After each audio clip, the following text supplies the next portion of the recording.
Projections in the U.S. are grim. It has now surpassed China in the number of people who have died from COVID-19. New York City is overwhelmed, and the numbers are soaring elsewhere, too. 2,200 deaths per day in this country. 59. 8,900. 11,329 people have now died from coronavirus. Hey, there's something everybody who's watching this video needs to understand. Our world has been shut down, and the people in it have been manipulated by these numbers right here that are continually being flashed on our screens in back-to-back 24/7 news cycles. These numbers come from the Johns Hopkins University Fear Porn Death Map.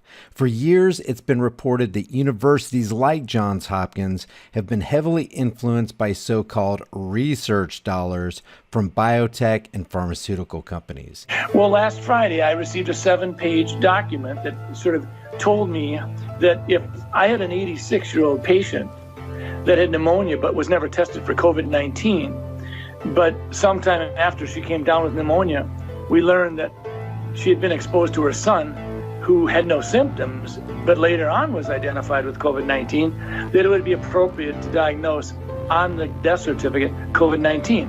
The ONS rates are people who got COVID on their death certificate. It doesn't necessarily mean they were infected because many of them haven't been tested. I just want to be clear in terms of the definition of people dying of COVID. So the case definition is very simplistic. It means at the time of death, it was a COVID positive diagnosis. So that means that if you were in hospice and had already been given, a few weeks to live, and then you also were found to have COVID, that would be counted as a COVID death. It means that even if you died of a clear alternate cause, but you had COVID at the same time, it's still listed as a COVID death. So everyone who's listed as a COVID death doesn't mean that that was the cause of the death, but they had COVID at the time of death. When it started, the World Health Organization released 2 codes for deaths of COVID-19. U07.1 and 7.2. 7.1 is for a lab-confirmed diagnosis. 7.2 is for presumed or clinical diagnosis. Says it right here. Come down here, April 17th, right? You guys remember that? It was only a few days ago. Anybody remember the death toll? Like what, 30, 40,000? Not according to the CDC. It was 13,130. A third of what you were told on the news. Odd. But here's the kicker. Even this number's padded. See that 7.1? Uh-oh, they got a little number 1 after it. That means they've done something.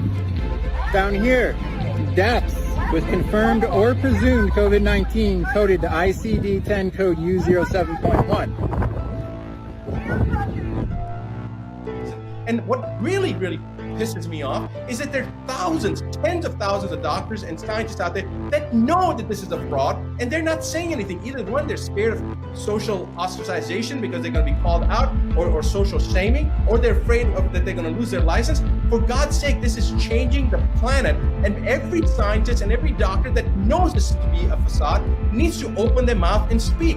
There is every aspect of science has just been literally picked up, thrown in the toilet, and flushed down. It's like everybody's ignoring it. And it doesn't take a rocket scientist to realize that the higher these numbers appear on your screen and in the minds of the media-influenced masses, the more fear that can be stoked in the hearts of the gullible, and the more likely it'll be that these irrationally fearful people will make irrational decisions and do crazy things like beg governments to throw taxpayer money into the pockets of their big pharma savior in order to produce a vaccine.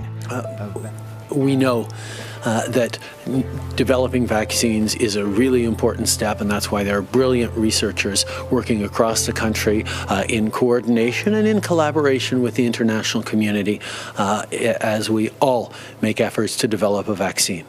So a lot of strange things are happening, but there is a lot of investigation going on, and we're going to find out.